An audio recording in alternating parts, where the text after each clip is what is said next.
July 4th, 2010. A 52-year-old Professor T.J. Joseph was returning home after the Sunday Mass in his church in the small idyllic town of Muachupura in Kerala, about 40 kilometers from Kochi. They had almost reached home when suddenly a minivan came bolting down the road, overtook them and blocked their car in the middle of the road. A man exited the van wielding an axe.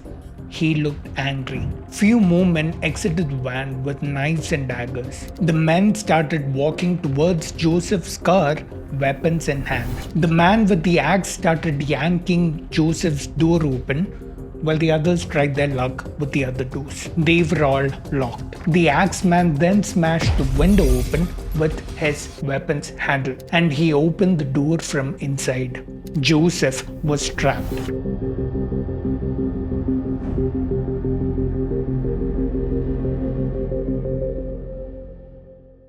I'm well aware that a video like this appears to paint a whole group of people in a certain very negative light, and it can be used as fuel for hate or hateful actions against those individual people, which we have enough of in this country. I want to first make it clear that this video has no such intention. What it intends to do is talk about indoctrination into extreme beliefs, namely harmful doctrines of a religion and the consequences of that, and not the individual people that follow that religion. I'll talk more about this at the end. But this is based on real events and my sources are in the description. My name's Pranav and you're watching Science is Dope. Let's begin. This all started 4 months ago in March of that year. You see, T.J. Joseph was a professor of Malayalam language in Newman College, Thodupuzha. He had set a question paper where one of the questions was a punctuation quiz. The paragraph to be punctuated contained a scene from the 1999 film Garshom by Malayalam film director P.T. Kunju Muhammad. The scene was a conversation between a madman and God, where the madman's name was changed to Muhammad, which according to the professor was a tribute to the director himself. And since the name Muhammad was extremely common among Muslims, the professor had no idea that it could be misinterpreted for the Prophet Muhammad. Now, when I say extremely common, I'm not exaggerating. I remember when I was doing my engineering, there were 11 boys named Muhammad in my class. Anyway, the dialogue in the question paper went something like this. I've translated it to English for the viewers. Muhammad, oh God, God, what do you want, you son of a bitch? Muhammad, if I sliced a mackerel, how many pieces will there be? God, how many times have I told you it'll be 3 pieces, you dog? The question paper was given to a class of 32 students, 4 of whom were Muslims, and none of them had objected to it. But soon the local edition of the Malayalam newspaper Madhyamam reported the incident, alleging blasphemy, and that sparked the controversy. To make matters worse, copies of the question paper were distributed in sensitive areas where Muslims mistook him for insulting the Prophet. Soon there were protests at the college demanding action to be taken against Professor T.J. Joseph, to which his institution eventually relented. He was suspended without pay in April. This was extremely insensitive by his institution, considering he had a wife, children, and an old ailing mother to support. But either way, God's justice was yet to be delivered, presumably by his thugs and gundas. There were multiple incidents throughout May and June that made Joseph concerned for his safety. Thrice in May, men from different groups tried to get the professor on numerous occasions. Once, 6 men claiming to be students arrived at his gate and told his family members that they wanted the professor to write memoirs for the college magazine. The second time, they arrived at Professor Joseph's door and told him that they were seeking donations to treat the daughter of one of his colleagues who was said to be suffering from a kidney disease. They gave him a letter of recommendation from someone he knew. The professor suspected that this might be a letter bomb, returned it, and walked away. He was certain now that they were trying to attack him. He called the police, who assured him of night patrols around his house. The men, however, returned again in the last week of May. Two of them said they were from a bank, and one of them said he was a policeman in plain clothes and barged in. He barged from room to room looking for the professor, who fortunately was at a neighbor's house at that time. The men circled the house on their bikes and sped away. Was this a threat? A warning for things to come a month later? Meanwhile, the professor had to deal with the law as well. The police had branded him the question paper accused and were looking to arrest him to be tried in court for allegedly hurting the religious sensibilities of Muslims. Even though he tried to evade capture by skipping town, he had to eventually surrender when the police took his 22-year-old son into custody and began questioning him on the professor's whereabouts. After nearly a week in jail, he got bail and started living with his in-laws. But he was very careful about going out. Let's all first take a moment to celebrate the blasphemy laws in India. Section 295A of the IPC, a relic from the colonial era that keeps regressive thinking alive in this country. And now, what you've all been waiting for, what happened during the attack.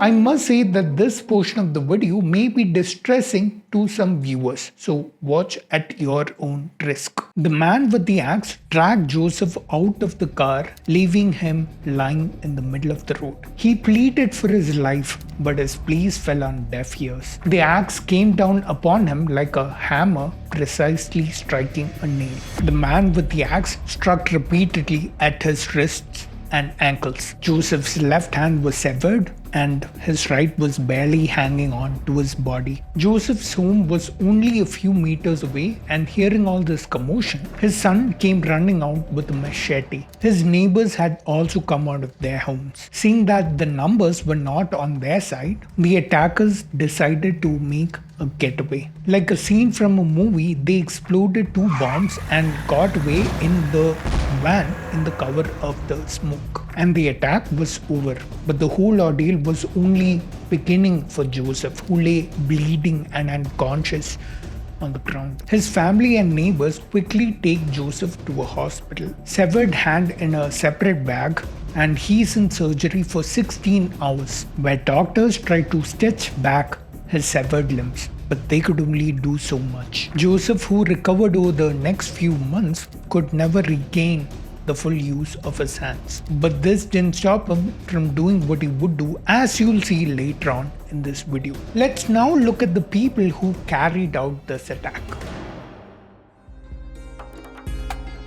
Investigation into the incident by the police revealed that all the people who attacked Joseph were members of a political party in Kerala known as PFI, or Popular Front of India. This was an Islamist political organization with a rather radical ideology. They were simply carrying out instructions from a 1,000-plus-year-old book, Quran chapter 5 verse 33. The penalty for those who wage war against Allah and His Messenger and strive upon earth to cause corruption is none but they be killed or crucified, or that their hands and feet be cut off from the opposite sides and they be exiled from the land. Why think for yourself when you have a primitive book like this that knows everything? Anyway, the group PFI has been linked to international Islamist terrorist organizations, an accusation that it denies, despite its members and leaders having been caught with propaganda CDs containing videos of the brutal killing and torture of Westerners. The party has been banned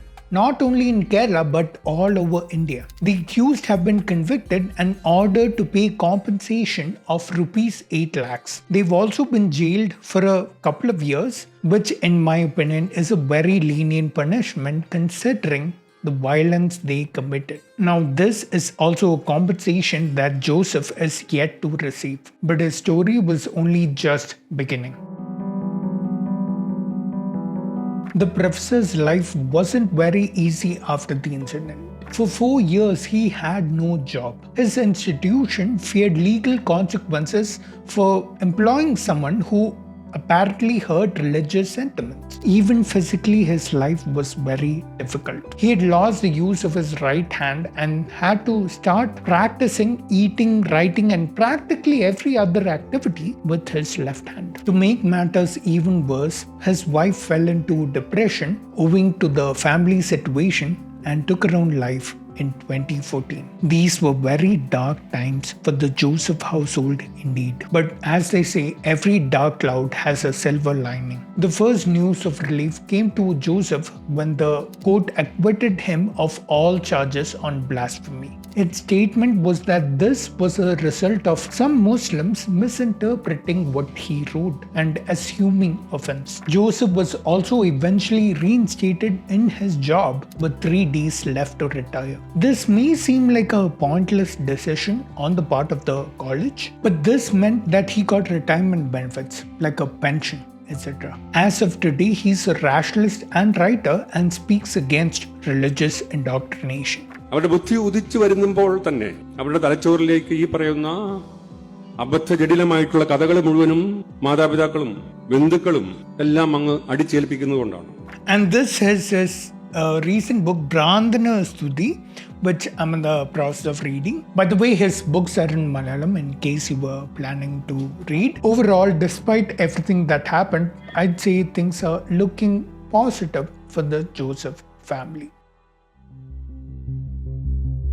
When we're little and we don't know anything, we're constantly trying to model how the world works and what's right and wrong. Unfortunately, we don't have all the time in the world to figure all this out ourselves through trial and error. And so we rely on our parents and loved and trusted ones to help create this model in our heads. And what they tell us often isn't true. They're not lying to us, they're simply telling us what their parents told them, who are repeating what their parents told them. And so this cycle goes back to when those beliefs were first written, and they were written by humans. But to make them immune to being questioned like this, the authors of those beliefs also wrote that they were written by God or divinely interpreted from these holy books. And if you tarnish our beliefs, you are hurting our religious sentiments, our God, and you'll suffer the consequences. And some countries even have blasphemy laws today to enable this. I don't understand why God, who can do anything, needs humans to do his